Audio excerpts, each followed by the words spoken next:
Fort Ross is one of the few places on Earth that's considered a National Historic Landmark by the citizens of both the United States and Russia. As a unit of the California State Park System, Fort Ross has been protected as a public property since 1906. I became directly involved with Fort Ross State Historic Park in 1983. That was the year that I became the California State Park System's first regional archaeologist. As a Northern Regional Archaeologist from 1983 to 1993, I reviewed all of the development projects that occurred at Fort Ross for the purpose of CEQA and Public Resources Code 5024 compliance. I also managed the park's archaeological program, served as a liaison to the local Native American community, and provided cultural interpretation to the public. I continued providing those same services to the park as a senior state archaeologist from 1993 until my retirement in 2017. In 1987, I initiated the Fort Ross Archaeological Program. Originally, the program involved archaeologists from Sonoma State University and Santa Rosa Junior College, but it was soon expanded to include archaeologists from the University of California at Berkeley, and a few years later, the University of Wisconsin at Milwaukee. The involvement of Berkeley archaeologists continued until just a few years ago, under the direction of Professor Kent Lightfoot. As a result of its 2 decades of active archaeological research, the Fort Ross Archaeological Program greatly informed the park's cultural resource management and interpretive programs. Because my involvement at Fort Ross began years prior to the end of the Cold War and continued long afterwards, I've been able to observe many of the changes that have come about as a result of the collapse of the former Soviet Union. Some of these changes have had a positive effect on the Fort Ross Archaeological Program and on our ability to protect, investigate, and interpret the story of the historic Russian experience at Fort Ross. Perhaps of most interest, however, are the socio-political changes that transpired in the years since the collapse of the former Soviet Union that are manifest at Fort Ross today. Indeed, during the late 1980s and early 1990s, I saw things at Fort Ross that foretold and paralleled the end of the Cold War and the world's transition from the communism-capitalism paradigm to the mantra of globalism that is so pervasive today. For example, let me briefly describe an event that happened just a year or two after the Cold War ended. With precious little advance notice, a couple of Blackhawk helicopters landed at Fort Ross and unloaded a group of men, women, and children. The group had a picnic, drank some toast with vodka, shook hands, then got back into the helicopters and departed. Who were these people?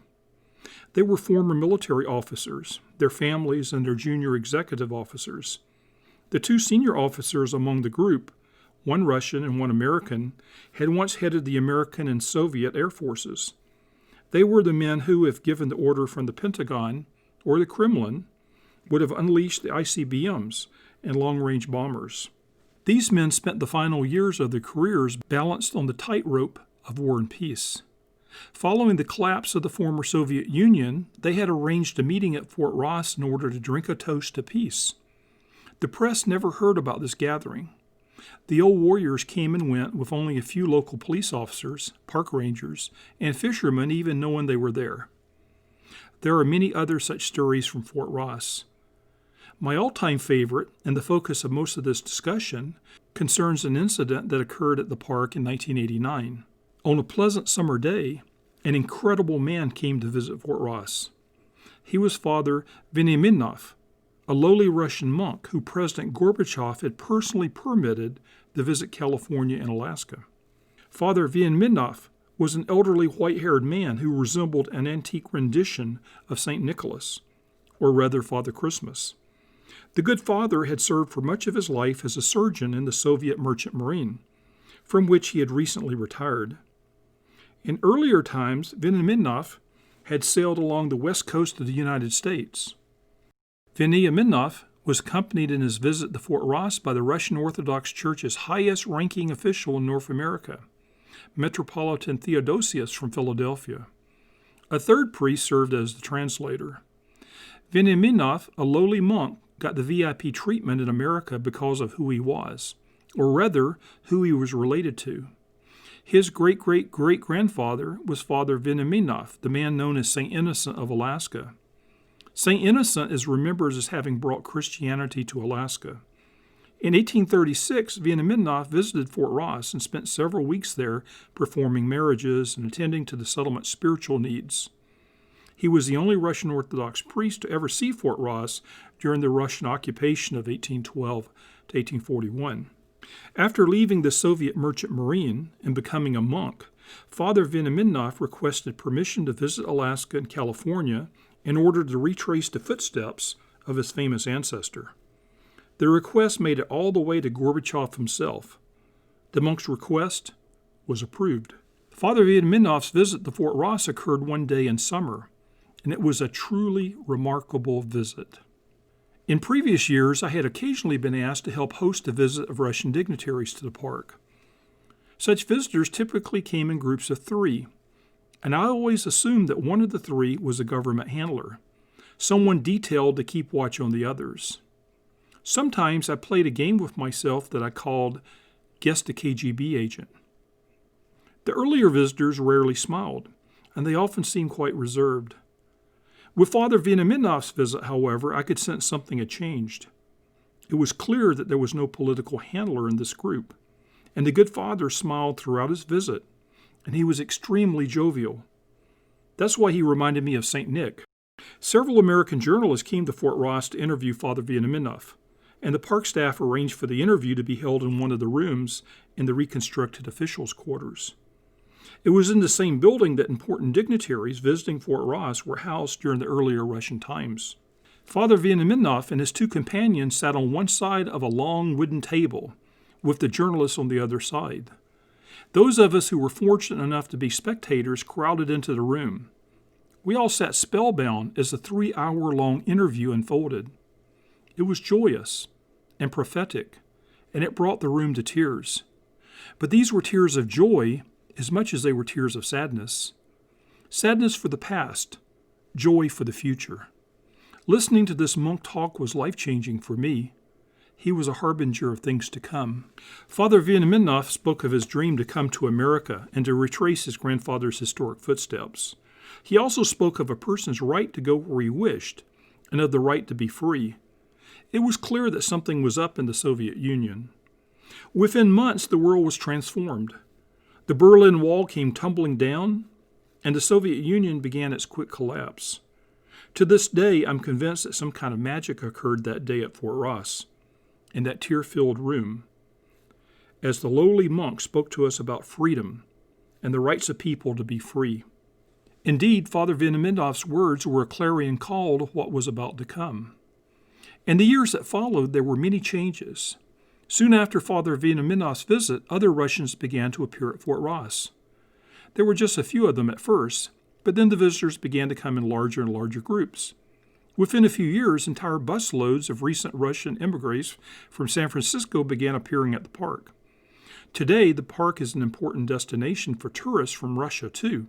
In fact, an impressive percentage of the park's visitors are of Russian heritage. There was a time when the park staff excitedly phoned others to tell them that a Russian had been spotted in the park. But today, the staff seldom notices. Russian visitors have become the norm. Marshall McLuhan once wrote, and I quote, "The new electronic interdependence recreates the world in the image of a global village," end quote. Prior to the dawn of the internet, the world could only imagine what McLuhan was saying. Now it's become quite evident. Without benefit of the internet, I would have never been able to create and implement the UNESCO-sponsored Fort Ross Global Village project 25 years ago. The Fort Ross Global Village project sought to recreate the multicultural community, the global village, that characterized Fort Ross during the Russian occupation. This was done via the internet and involved Russian and American school children in the study of the cultural and natural history of Fort Ross. As part of the project, student delegations visited Russia and the United States, where they participated in archaeological research as well as other undertakings. Without access to Russian historical data that we were afforded following the end of the Cold War, such as the Kuskov censuses of 1820-1821, our understanding of Fort Ross history would have remained relatively naive and uninformed, just as it was during the Cold War era. In many ways, the end of the Cold War was a catalyst for changes that will continue to affect our world for untold generations to come. I've traveled throughout post-Cold War Russia, numerous times, and I've seen firsthand the many good things that were brought about by the collapse of the Soviet Union. I've seen the bad effects as well. In so many ways, freedom came at a heavy cost to the average Russian citizen. Vast unemployment, the lack of even minimal health care, the crime rate, and many other social and economic ills confronted Russian people in the early years following the collapse of the Soviet Union, and it undoubtedly proved difficult for them. And yet, Russian friends of mine told me over and over again that there would be no turning back. They persisted. They will not embrace the communists again, but it's questionable what kind of free market system the Russians will eventually develop. I can't imagine that it will be totally free, given the level of corruption that appears to be manifest there. But we can hope. And we can only hope that the American market system will remain free and without corruption as well. But it will take a village to ensure this. Perhaps the world's electronic interdependence will be our salvation. I think it will be interesting to see what comes of all the socioeconomic and political change that has come to our global village since Father Viannaminos's visit to Fort Ross in 1989. Prior to his visit, I couldn't have imagined the world we know today. However, I believe that lowly monk did see the future, and I suspect that Marshall McLuhan saw it as well. We truly live in a global village, within which Fort Ross will continue to play an important role.